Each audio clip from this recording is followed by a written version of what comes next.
It's a shame that early episodes of Deep Space Nine with the Dominion paint the Federation, and Starfleet specifically, into such a negative light. Many think, due to recent series, that I'm against the Federation and even Starfleet. I'm actually not. I've been a huge fan, but the fact is, Starfleet in the early years when dealing with the Dominion has either been egotistical, aggressive, or in this case, apathetic to the genocide of an entire people.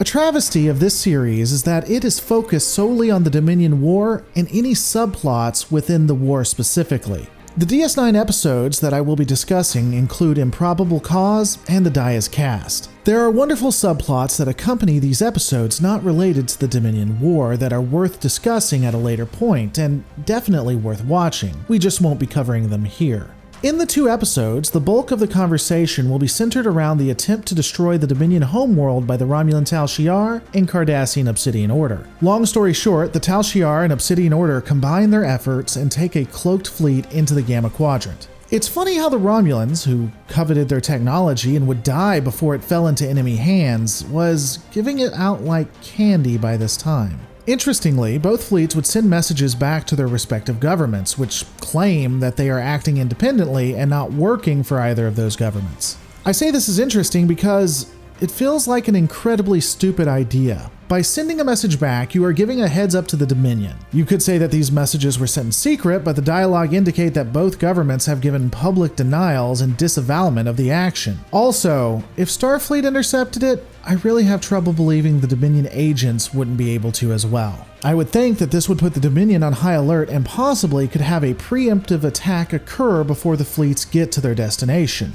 Now obviously we know all of this is orchestrated by the Dominion, but the bulk of the fleet doesn't know that, and neither do we, so no one considered this as a bad idea, at least to send the messages? I was also pretty startled by the response of Starfleet. Ultimately, the Admiralty decided to sit back and just let it happen. Starfleet assets on DS9 are ordered to protect Bajor in Deep Space Nine. Beyond that, they just need to see what happens. The thought is that the genocide would end a Dominion war pretty decisively. I obviously have issues with this decision by the military arm of the Federation. Not because I think it's necessarily a bad idea, but because I don't think Starfleet would do it. Many people forget that through the first 3 or 4 seasons of DS9, we are still dealing with the Starfleet of the Next Generation era. In fact, we even see Sisko discuss how a negotiated peace is better than a war with Eddington when they are discussing the Maquis and what they should have done with the Cardassians. This action, to sit back and allow genocide, is so far away from what Starfleet would do at this point in time, it's mind-boggling. Picard would never sit back and let this happen, and most other captains wouldn't either. So how do I think they should react? Well, it's pretty easy. The Admiralty, or at least Captain Sisko, would alert the Dominion and send ships to stop the Romulans and Cardassians, even if it meant the Dominion might defeat them in the Alpha Quadrant at a later point. Starfleet is supposed to be an ideal. They aren't like the pragmatic 21st century beings that we see today. These are evolved humans, and we have seen time and again where Starfleet would willingly let people die to uphold this sense of morality. Do I personally agree with this sense of morality? Do I think that they should be doing this? Personally, no. I'm more pragmatic, but it's looking at how Starfleet would act in universe, what's actually supposed to be happening. However, there's a chance that all of this may have been pre-planned.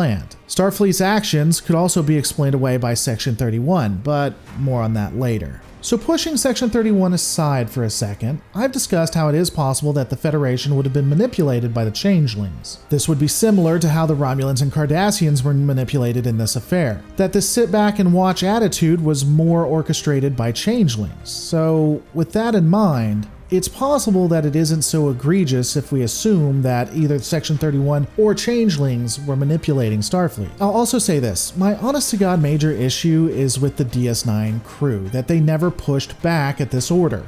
A way to have saved the episode, or at least the heart of the Federation in my opinion, is to make one quick change. When told that they are to sit back and do nothing, instead of having Sisko being indignant and ordering the Defiant to go back to the Gamma Quadrant to save Odo, I would have actually had him disobey orders in an attempt to stop the attack. This would be very Federation, as I've discussed. Captain Sisko asks for volunteers, state that there's a good chance people will die and that everyone will be court-martialed, but that all of this is worth preventing a war and trying to maintain a peace with the Dominion.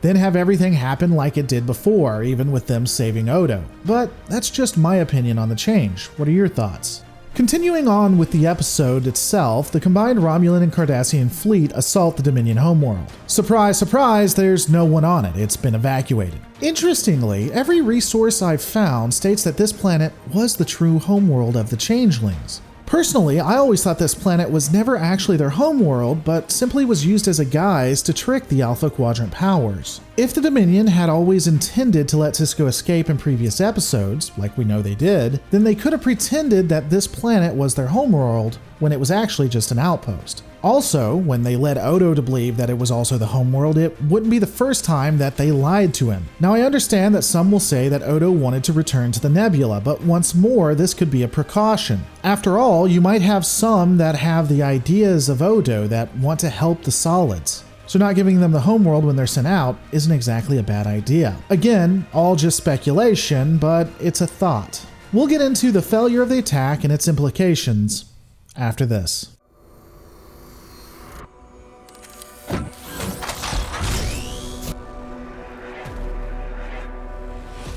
Hey guys, I want to tell you about a super awesome sponsor. Rebecca is an author with Studio Prey. They are coming out with a new book that will be launching May 15th. What's this series about? Well, in the near future, mankind has begun to colonize further out into the solar system and has joined together under one banner, the United Earth Alliance. No, not that one. The events of an unexpected first contact, although seemingly peaceful, has brought mankind to the precipice of hope over an abyss of the unknown that threatens to claim them all. The Farthest Star series follows a few special individuals whose desire to be themselves no matter what others might think has led them down a path that will change the lives of many, with consequences reaching farther than anyone could have ever guessed. Think the Federation in its early years. Rise of the Forgotten will launch on May 15th, so check the links below to get Dawnbreak and Exile right now so you can be caught up before it launches. These guys are real Trekkies, so if you want to support people who love Star Trek, definitely take a look at it.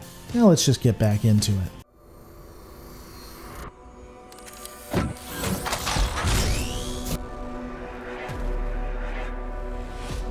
As I've discussed, the Romulans and Cardassian forces assault the planet only to find that it has been abandoned. The fleet is then ambushed in a surprise attack by the Dominion forces and destroyed.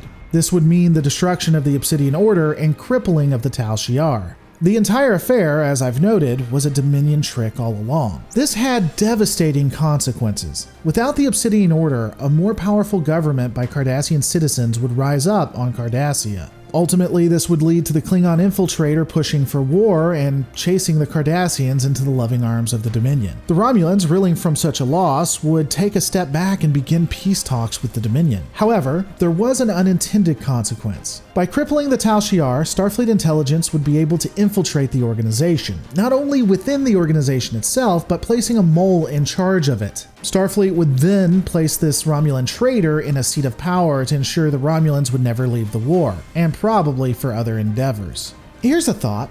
What if Section 31 was working in the background as well, that the Dominion was being helped by an ally they had no idea was helping them? Certainly Section 31 might have seen the advantages of a destroyed Obsidian Order and weakened Tal Shiar. It would definitely explain why the Federation was apathetic and why nothing was ever done. Again, it really makes sense. Section 31 knows that this will probably fail and push for it, as well as hold back the Federation. This would allow them to be basically the uncontested Black Ops of the Alpha Quadrant. The last piece I want to discuss is, well, how this makes the Dominion look.